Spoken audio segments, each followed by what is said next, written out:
करी गई स्तुति प्रार्थना शिव स्वीकार करते हैं। देवताओं ने, ब्रह्मा जी ने, भगवान विष्णु ने जो मंथन किया, शिवलिंग प्रकट किया, सबसे पहला शिवलिंग की आराधना भगवान ब्रह्मा और विष्णु ने करी और उसको प्रकट कर हमारे घर में हम जो भी शिवलिंग का स्मरण करते हैं, आप लोग 15 जुलाई को, मतलब आज कितनी तारीख है? 13, कल का दिन बीच में छूटेगा 14 और 15 तारीख को, 15 जुलाई को रात्रि को 9 बजे से 10 बजे तक आस्था चैनल पर, फेसबुक, यूट्यूब पर ऑनलाइन शिव जी का जो अभिषेक होगा, उस अभिषेक में आप जो पार्थिव शिवलिंग का निर्माण करेंगे, पार्थिव शिवलिंग का निर्माण करो। पर शिव महापुराण की कथा कहती है कि हम शिवलिंग का जो निर्माण करें उसमें हमारा एक स्मरण होना चाहिए।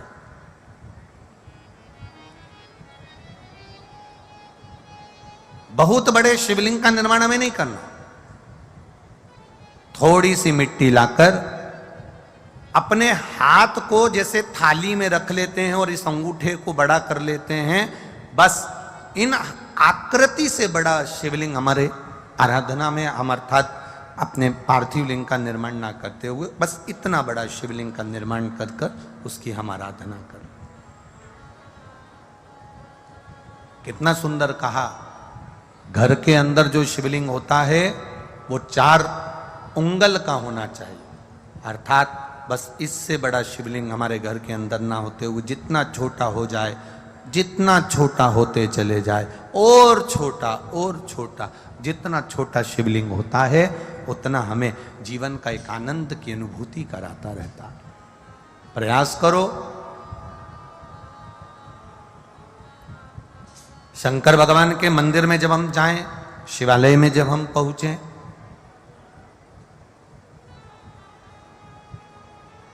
जब तुम्हें लगे एकांत है शिव, कोई शिव के मंदिर में है ही नहीं, वैसे तो अब बड़ा मुश्किल हो गया कि शंकर के मंदिर में कोई ना हो, फिर भी शिवालय जाएं, जब तुम्हें लगे कि अंदर से बड़ी दुखी हूं, बहुत कष्ट है जीवन में, वो कष्ट हमारा मिट ही नहीं रहा, ऐसा हो ही नहीं सकता कि मेरा महादेव ना संभालता। एक पत्र आया है, पत्र तो बहुत सारे हैं, उसमें एक लिखा किसी ने, गुरुदेव मेरा नाम, देवराज के प्राण छूट गए, शिवधाम चले गया, मन में संशय था, मेरे जैसा पापी शिवधाम कैसे पहुंच गया। शिव महापुराण की कथा कोई साधारण है क्या? सारे तीर्थ एक जगह इकट्ठे होते हैं, वो स्थान है शिव महापुराण की कथा। जो आ जाता है उसके सारे पाप अपने आप कट जाते हैं और वो कैलाश धाम पर विराजमान हो जाता है। देवराज पहुंच गए। बिंदुक नाम का ब्राह्मण प्रेत योनि में पड़ गया था। चंचुला देवी, आप नहीं जा सकते, सारे तीर्थ आप नहीं पहुंच सकते। तब वेदव्यास जी ने उमाखंड में लिखा, वेदव्यास जी लिखते हैं, जब सारे तीर्थ संसार के मनुष्य नहीं जा सकते, तब आपके क्षेत्र में 200, 500, 300, 400 किलोमीटर की दूरी पर अगर कहीं शिव महापुराण की पोथी, शिव पुराण की कथा पहुंच जाए और तुम वहां पहुंच जाओ, तो समझ लेना कि आप सारे तीर्थ ना गए पर शिव पुराण में चले गए, तो पूरे तीर्थ का फल मिल गया। सारे तीर्थों का फल है, बोल बम का नारा है।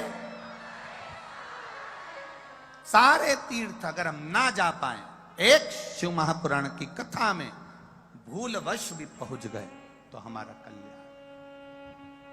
देवराज नाम का ब्राह्मण भूलवश शिव मंदिर के अंदर चले गया, चोरी का धन था उसके साथ, व्यवस्था करी है, ये शिव जानते हैं।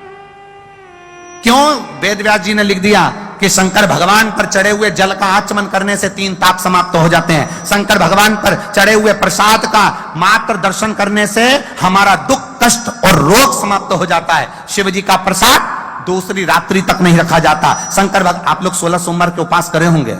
16 सोमवार करें किसी ने? जिन न करे जरा हाथ उठाना। अरे बहुत सारों ने करे ने, प्रणाम जी आपको, और मेरे भाइयों को भी दंडवत प्रणाम।